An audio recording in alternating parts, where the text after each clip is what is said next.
Yeah, so when you sign with Circle, you're signing an agreement of services with us, so we represent you. So basically, we're always working in your best interest. From a visibility standpoint, we're giving you, cost-wise, you're getting monthly accounting statements telling you who's been paid on what date, et cetera. And it's all based on contractual things you've already signed up for. So we'd never pay anything that you don't know about. We'd never pay anything that someone asked us for that they say you're responsible for without you knowing that and without you going for it. In terms of IVF, I mean, it's a separate contract between you and the IVF clinic. Okay. I mean, what we push you to is usually IVF clinics that we have working relationships with, but not, we're not business, in essence, they're not part of us and we're not part of them. But a lot of those IVF clinics that we work with, just based on creating our program the way we want it, we've said to them, we want a program from you that gives all IVF for one set fee, including medications, including screenings. So when you sign with that IVF clinic that you pay them once and that's it. You pay us once and that's it. So, we're trying to be as transparent as we can be with you. You have a team that you're a part of from when you sign on that includes a program coordinator and a manager, an accountant, a lawyer. So any issue on any of those fields, you reach out to the person most responsible. Whether it's accounting, whether it's legal. So, there is ways. If an issue happens, we're not going to take someone else's side. We're going to, obviously listen to you and get to the bottom of it. Why is it? It's because I understand that there's a bad relationship in like, let's say, with a specific IVF clinic. So, yep. I wonder myself, why is it? So that, yeah. Not only financially, but also why do you work better with them? Yeah, it's just probably based on history in a sense. If we have a long-standing relationship with, just put it out there, we worked a lot with San Diego Fertility, we've worked a lot with Pacific Fertility in Los Angeles. It's, kind of I don't want to say not a friendship, but a good, strong working relationship where we know their process, they know our process. They've helped develop programs that we wanted to develop to make it better for our clients. So, and they have great success rates. So we wouldn't team with anyone that's going to, the best case scenario for everyone, not only you, but also us, the surrogate, the IVF clinic, is you get pregnant as quick as possible for the lowest amount of money or with the most assurance behind it. So when we work with clinics, usually if we're trying to find out if a clinic we haven't worked with much is good, we're not going to send them 20 clients right off the bat and hope it works. We're going to do it small, and if the success rates are equal or just as good and the relationship's just as good, then we'll build it and build it. So the people we probably now have the strongest relationships with are solely because for 5 to 10 years they've been steadily have great success rates. They keep programs that are priced right and that our clients are happy with the services they provide. But that also doesn't mean that you couldn't find Clinic X that you love and you have a gut feeling about them. As long as we can work together with them and they're okay with it, we can start working with another one. And we wouldn't say no to anyone unless it's some clinic that after investigation just doesn't seem right and doesn't fit our program. And some IVF clinics won't do surrogacy either, so that's a huge one too, just right off the bat. I think to only add to what Dean's saying too, I think the clinics that we would encourage any intended parent to work with is the ones that are easily accessible. There's some clinics that just have a lot of bureaucratic red tape that you have to get through, and it makes the process almost impossible. And for us to support you in the journey experience working with the clinic where at every turn we're being blocked, they won't let us talk to the doctor to try to better understand if there are things that are going on. And so I think what we're looking for as well to have an experience that is smooth as possible is when we can speak directly with the IVF doctor. All the clinics that we work with, we have direct relationships with those doctors and are able to speak to them, to best advocate for our clients throughout the process. Systematically, when you start off the process, based on your experience, do you see let's say that I talk to you and say, okay, I work with these clinics that I really feel comfortable working with them, and I can start the process with them.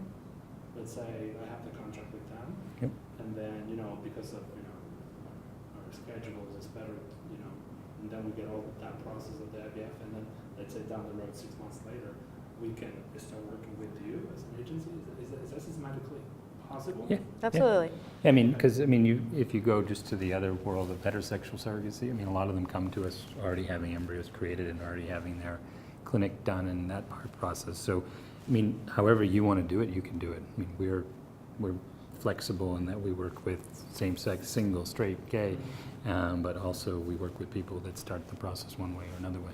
And it doesn't really negatively impact you in any way. You know, if you were to start with us anyway, I think we always kind of strive to get you clinic. to choose your clinic, choose your donor, and try and do that IVF almost in advance of finding your surrogate anyway. And it tends to make the process, once you find your surrogate, go a little quicker and smoother because that, you know, kind of, you know, a lot of time and effort is already done. So then you're just waiting for a transfer in a sense. Okay. So basically, from the clinic, from the agent's point of view, you with the IVF clinic, you do two things. I mean, you coordinate two things: the egg donor and the surrogate. You know? Right. Correct. So, what are the differences in between if I get the egg donor from the clinic itself versus through the agency? What are the pros and cons? Is there any Yeah, difference? I mean, I would say, 'Cause you know, there's another step in terms of With- logistics, I think. so pros and cons, I mean, usually a lot of the clinics that have an egg donation program will have it included in their cost of their entire IVF, so there's some cost savings is probably the biggest. Sometimes too, when it's a clinic donor, they're usually medically screened as well, so Okay. because they're either close to the clinic or they've done prior donations, you have a little more information on them on their history. I'd still say if you go that route, whether you use your agency you choose or just definitely have a contract between you and the donor, because some IVF clinics think because you have a contract with the clinic and the donor has a contract with the clinic, you're protected, but you really want privity of contract between you and the donor. But, you know, from a coordination perspective, if it's a clinic donor, she usually has a relationship with the clinic and she's close by, so you're not losing much in a sense. I think where you get a bigger benefit of working with an agency donor, whether it's your agency or a third-party egg donor agency, is usually a bigger selection. Is really what it is. Most IVF clinics have a small pool because they want medically, reviewed, et cetera. Right. So it's your selection may be smaller, and that's I would say the biggest thing. But if you find a good donor with them right off the bat, and it's included in the cost, then it's no issue at all with you doing that process. I'd say it's a mixed bag for Yeah. sure. I see, you know, I think if you choose your IVF clinic, I'll see a lot of intended parents, they'll start there because again, starting smaller is easier, you know, getting bigger rather than starting off with a huge population and getting smaller. So it may be that you start off looking at their pool, and if you don't see what you're not finding exactly the right fit for you, then look to the agency to see what sort of options they have for you. Yeah, because you figure whether it's us or any third-party donor agency, you're looking in that $6,000 to $10,000 range just for the agency, donor agency fee. So that obviously is cut out. And I would also, from my experience, donors from clinics tend to have lower, fees as well themselves. Instead of the 8 to 12 range, sometimes they're in the 5 to 8 range for their donor fee. It may not be as common anymore now that price lifts have gone in, but it's, you know, the cost savings is probably the biggest thing, and you know, and that donor has a relationship with your clinic you're already working with. But yeah, no. No, I would ask you, during the talks there you mentioned that what would be like the expenses, like the range at least, but they didn't mention like what contingencies can become. Yeah, I mean, so you know, what we usually tell people is, depending on which program you're in, if it's the full GS, you know, if you use us for everything, GS, surrogate, egg donation, everything, it's usually in like the 170 to 180 range. And that's choosing like $40,000 IVF, using us for donors, using all that stuff. You know, I tell people, and when I meet with them, 10 to 20% extra just to be safe in terms of contingencies. But we also offer through Circle a fixed fee program that if, you know, I think you pay an extra $12,000 to whatever your thing is, and that fixes everything, travel, all of her contingencies. So if she has a C-section, has 5 weeks of medical bed rest, has whatever, loses reproductive organs and does everything else, instead of paying $22,000, you've already paid everything. And if she needs 4 visits to the clinic, you've paid all that travel in one set fee. So we've tried, similar to the way we've worked with clinics to do unlimited IVF, we've tried to make us unlimited and add a fixed fee so that, you know, it's a little more expensive than places, but you're fully insulated that, okay, I paid my, whatever it is, $191, and I know I'm never paying another dollar for the rest of the journey. You know, the example I give, which I probably shouldn't because it's not the greatest case, but you know, we had a baby born really early, like 25, 26 weeks that didn't make it, and that couple was part of the fixed fee program. So, you know, once the kind of grieving process and everything else was over, which probably will never be over, but when they were okay to start the process again, and they'd pretty much expended an entire journey already, and they got to redo it all without paying a single dime. Circle covered everything, and the IVF was unlimited, so the IVF doctor did the medical free, and they had a baby in November, which, you know, they thought, initially it thought wouldn't happen because of what had happened prior. But yeah, I mean, and when you're looking, you know, if you obviously look at other agencies, investigate, but you just make sure when you're looking at their cost sheets as well that they're giving you a full picture. You know, bring a couple different agencies' cost sheets with you and just go line by line to say, why is this say to be announced? What is it actually going to be? Or why is this say ranges? And, you know, ask them for what the ranges will be. Because I could make a really cheap cost sheet if I wanted to. But I think it's better that you see what, you know, the impact can be before getting started.